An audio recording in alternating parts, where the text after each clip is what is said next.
28 years ago, when I came to Australia, I got a job as a courier driver in Melbourne. And you know, it was initially quite challenging, but after a while, I knew all shortcuts, I knew which way to turn, I knew all the suburbs, almost like I was living in Melbourne from many years. Just a couple of years ago, I visited Melbourne again. And the roads in Melbourne looked for me like a spider web. I didn't know where to go, I didn't know where to turn, I didn't know where I am. The names were strange for me. I don't know if you experience situation like this, when you go not even to the big city, but sometimes even to the small city which you don't know, and everything seems to be strange. In 21st century, we have devised that it's helping us in it. The idea is coming from 1960s, when the army was developing the idea to point them exactly where in the world and tell them exactly where to go in the world. In 1978, the idea was given to civilians. And the whole idea was to use maps and to point you on the map thanks to the satellite system. It's called Global Positioning System. Initially, there were 24 satellites, but only 21 were used. 3 were as an emergency satellites. You know, now I don't know many people who are using the printed maps and look where to go. We are all trusting the small box flying above our heads and telling us where we are and taking us where we would like to go. When I was preparing the message for today, I could not stop thinking about moment when probably such system would be very appreciated by Israel nation. When after 430 years, do you know how much it's 430 years? Who lived such long time? 430 years. They lived in slavery. They lived under the master commands to tell them when to wake up, when to go to bed, when to eat, when to go to work. And a part of this, to tell them where they can't go and what they can't do. And suddenly, after 430 years, after so many generations living in such situation, they are told, you can go now. The Bible tells us that even there were no satellites above their head, there was someone who was watching them their night. The night they left, the Lord watched over them to bring them safely out of Egypt. The Bible tells us there was 600,000 men plus women and children going on that night out of Egypt. Sometimes there is not even 100 of us, and we have different ideas, we have different visions, we have different plans. There were 600,000 men plus women and children. I'm sure they all had a different vision about what will happen to them now when they are out of Egypt. I'm sure it was for them time of joy. I'm sure it was for them time for celebration, time to make plans. Suddenly, there was no soldier above them with a whip telling them to work harder. Suddenly, there was a situation that they could make decisions for their own. God was sending them appeal. And the appeal was to trust him with all their heart. Lean not on their own understanding, but all their ways acknowledge God, and he shall direct their paths. You know, in our life, in our society, in the church, sometimes, I know it's a human thing, but sometimes our ego is coming up. Sometimes trust in ourselves, it's coming up. Sometimes trust in someone else, not me, it's coming up.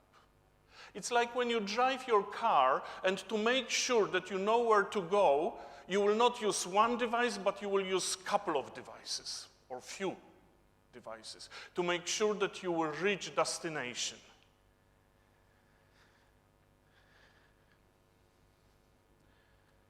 The moment when we start doing our plans, it's not a bad moment. The moment when we plan our retirement, our holidays, how much superannuation we will have, it's not a bad moment. It's actually quite wise to do the plans. But in moment when we forget God on our way, it might create an issue.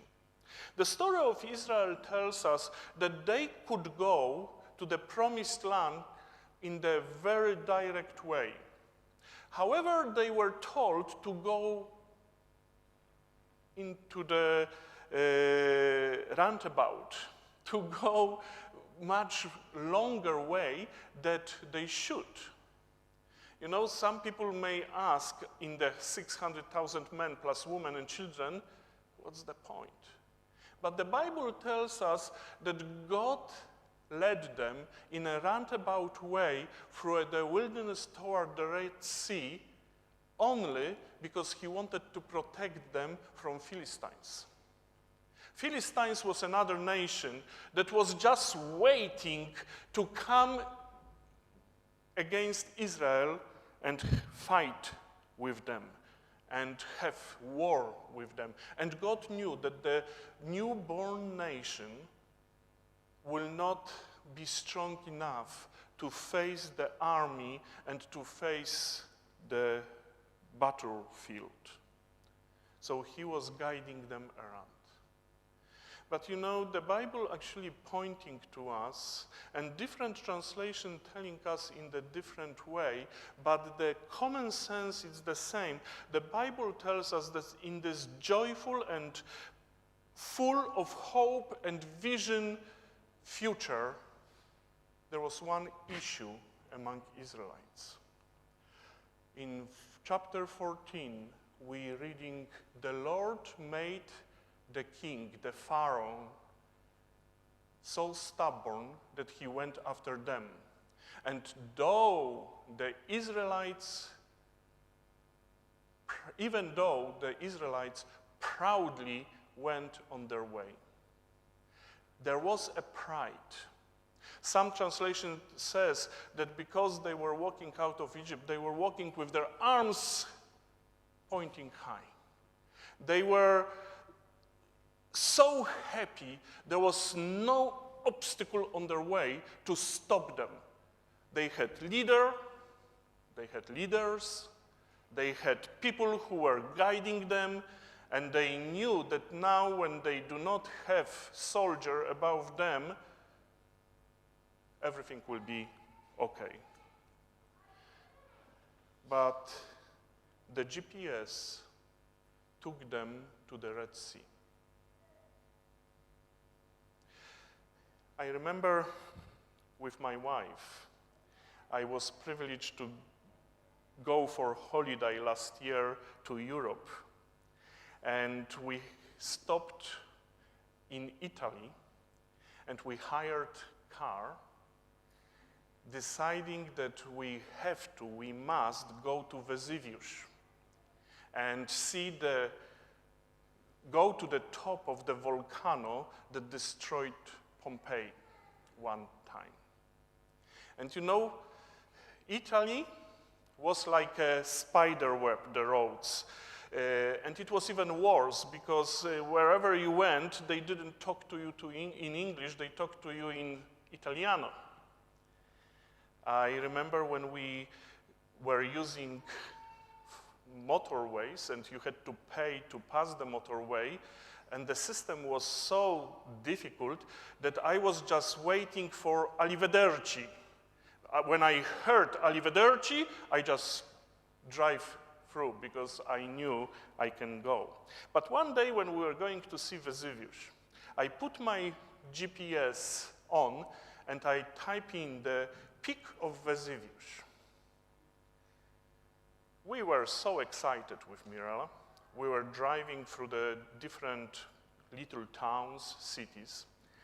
But suddenly Mirella stopped our conversation and she asked me, "Are you sure that all tourists go with such narrow roads to the Vesuvius?" I said, "This is what GPS is showing us. I'm sure the GPS is right." Not long later, the road became gravel. Then we went into the forest, and then the gravel road became grassy road, and when we could not see the road anymore, we knew something is wrong. So the question is the satellite gone? Is the GPS wrong? What's going on?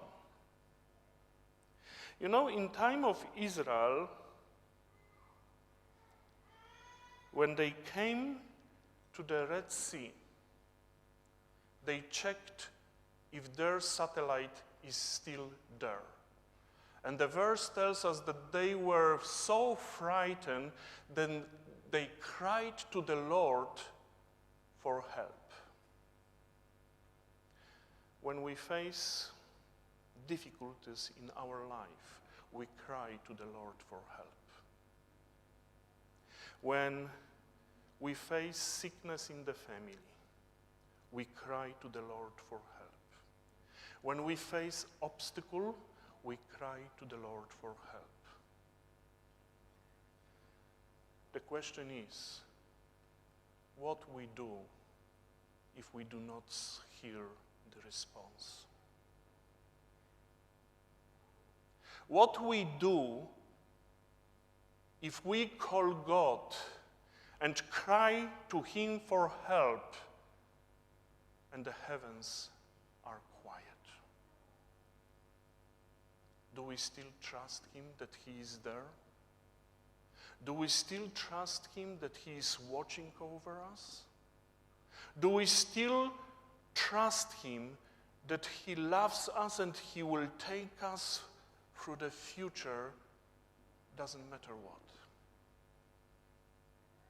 The Bible tells us what Israel did when God did not respond to them. Israel turned to Moses and they start shouting question to him.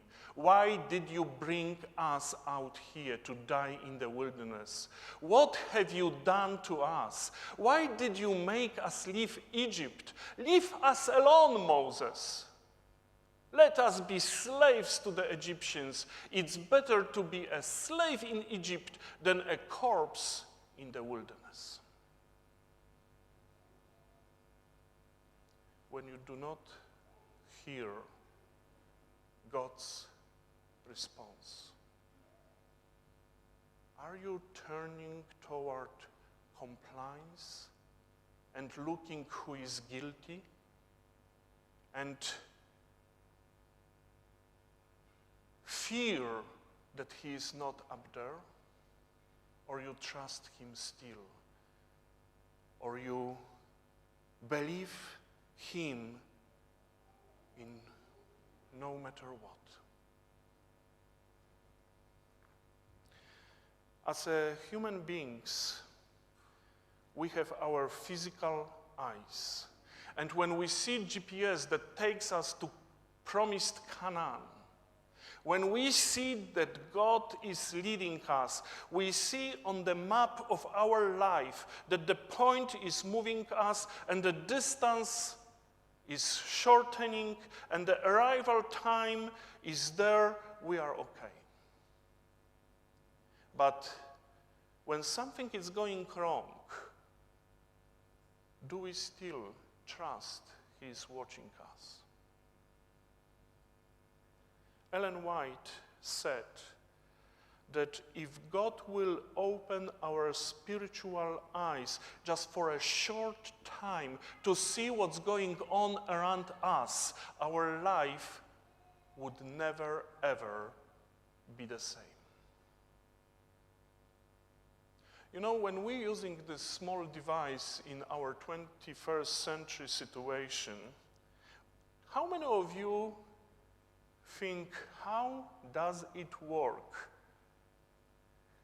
I looked on the internet, and the basic mathematical formula that I could find to show you was this one. This is what your little device is doing every moment when you look at this. It's calculating, where are you?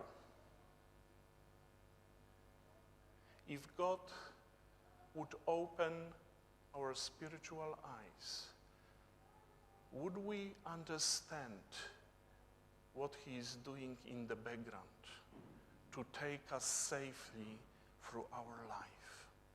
Would we trust him then that whatever he is planning, whatever he is doing in our life, is taking us to the destination he promised us?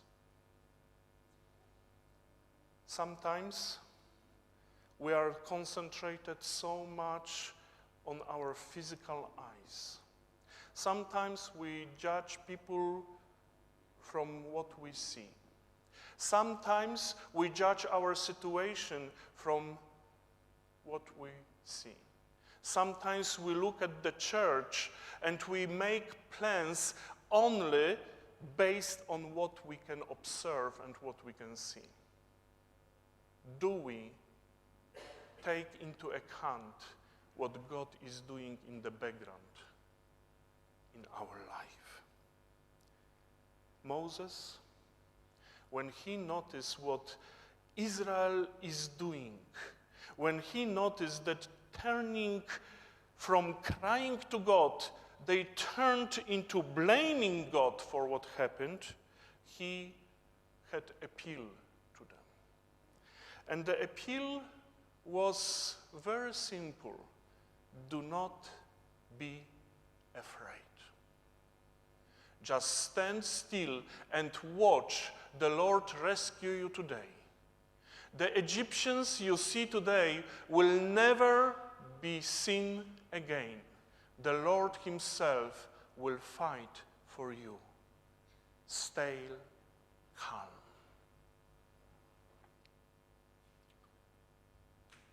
God is promising us in his words that whatever happens to us today, to our church, to our loved ones, to those who were with us and now they gone, we should not be afraid. Because the sin and its consequences we will not see anymore.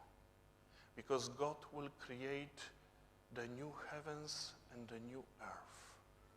And there will be no more tears, no more sickness, no more death. Do we trust him in these words? When Moses appealed to Israel, then God came into the action. And Moses was able to hear God's voice. And it's one of the most deep and amazing verses in the Bible when God said to Moses, "Why are you crying out to me? Tell the people to get moving."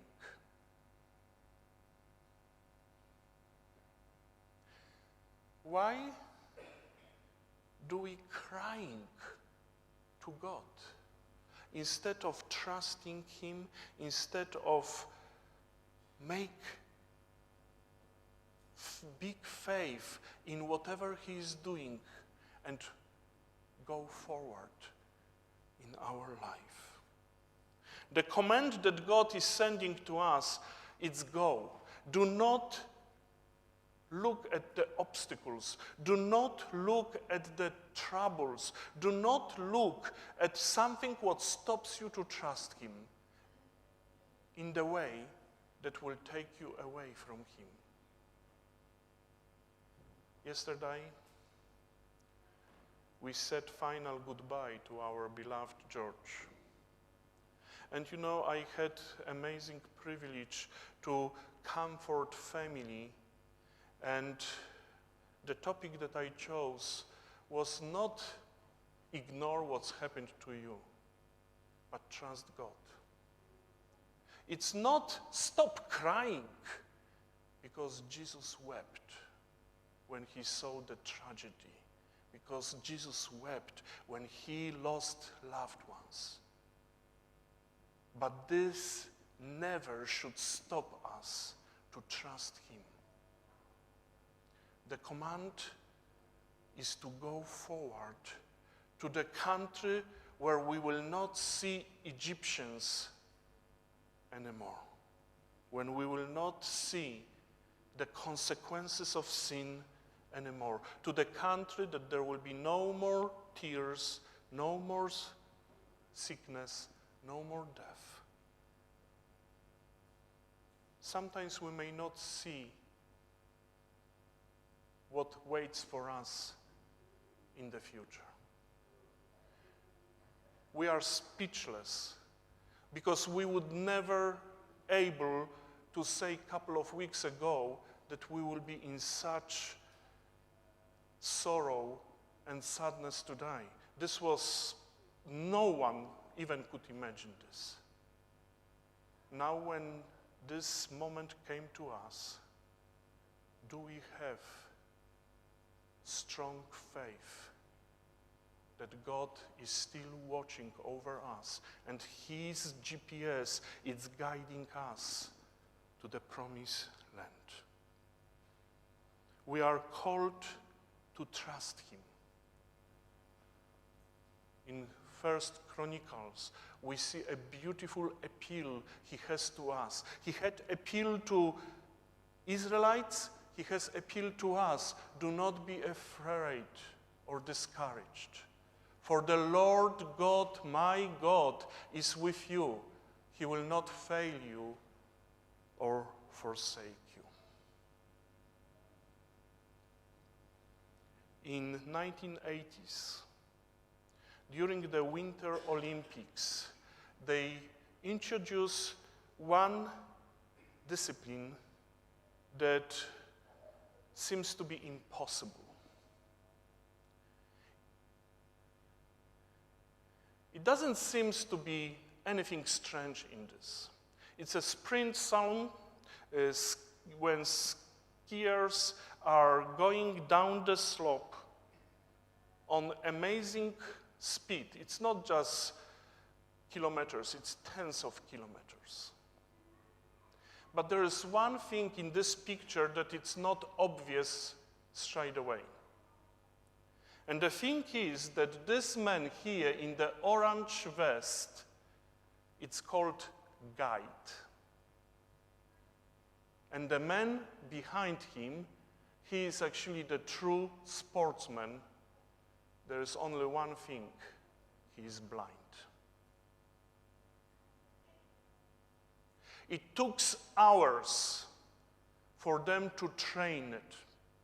And the whole event, it's built on trust.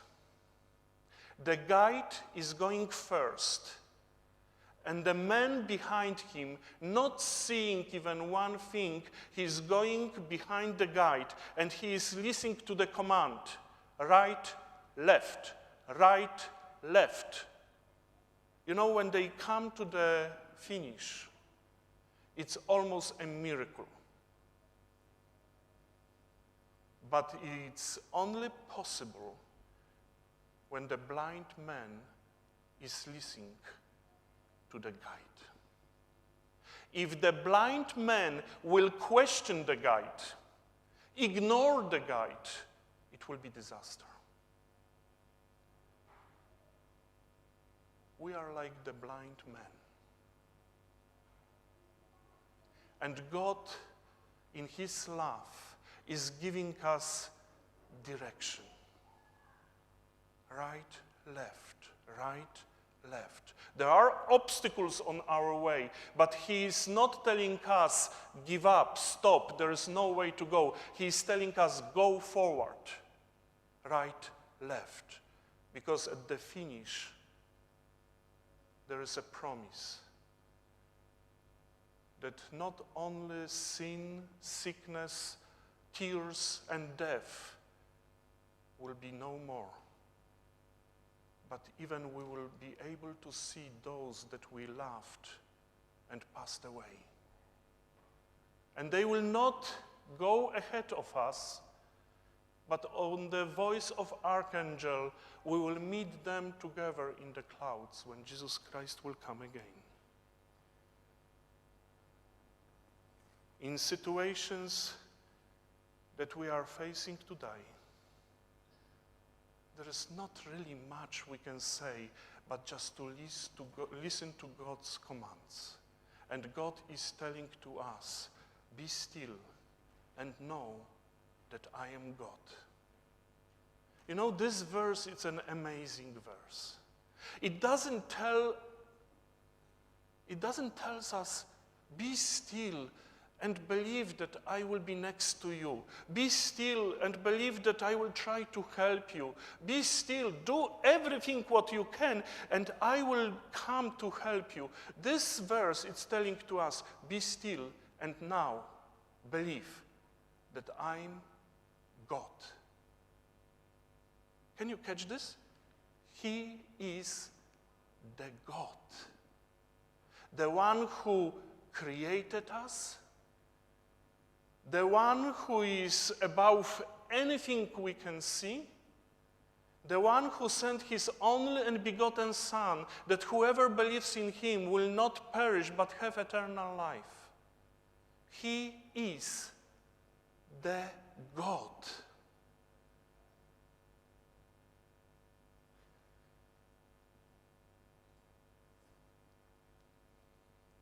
We, in last week, myself also, and many of us said this church is not the same church anymore. Because someone who was the heartbeat of this church is gone. It's impossible to replace George.